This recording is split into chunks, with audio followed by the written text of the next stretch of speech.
Hi, my name is Daniel Dal Molin, and I'm a financial planner with Global Financial Consultants here in Singapore. Let's continue on where we left off last week. In today's video, let's have a look at the SRS account, which is the Supplementary Retirement Scheme account. We were discussing last week about financial planning and what we should do in order to put funds aside for the future. I have mentioned in last week's video that it's better to have your assets or your savings put aside in a separate account specific for retirement planning. And in that account, if you can access an account that has some sort of long-term tax benefits, even better. This video will be for people mainly that are working here in Singapore or for people who might be planning to come to Singapore in the future. You have to be a resident of Singapore to access the SRS account tax benefit. So if you are a tax resident of Singapore, you can open an SRS account. Either SRS account will sit in a bank or financial institution here in Singapore. Contributions to your SRS account is voluntary, but contributions to your SRS account are eligible for tax relief. How much can I contribute to my SRS account? Actually, you can contribute up to $35,700 if you are here on a work visa or EP. But if you're a Singapore citizen or Singapore permanent resident, you can maximum contribute up to $15,300 per annum. What is the tax benefit of an SRS account?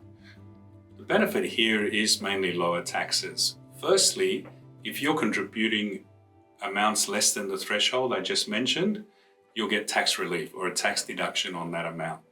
Secondly, any investments within the SRS account that earn dividends, interest, or capital gain, you don't get charged any tax as long as you're a tax resident here in Singapore.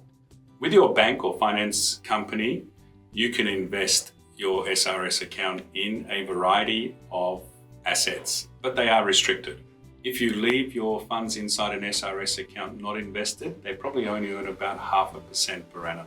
If you're interested in making market returns, you have the option to engage a licensed financial advisor, and these people can help you, like myself, to manage your investments in your SRS account. So when can you take your money out of your SRS account? Actually, it's a retirement account, so it's only when you're in retirement. At the moment, the retirement age in Singapore is 63 years old, and if you open an SRS account this year, you can withdraw your funds at 63. What happens at 63 years old? You'll be able to withdraw your funds all and pay only half of the current income tax rate.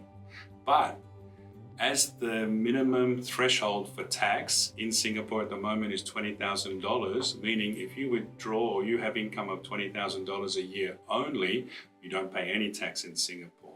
So at 63 years old, if you were to withdraw $20,000 a year out of your SRS account in retirement, you would avoid paying tax. You wouldn't have to pay any tax at all on that.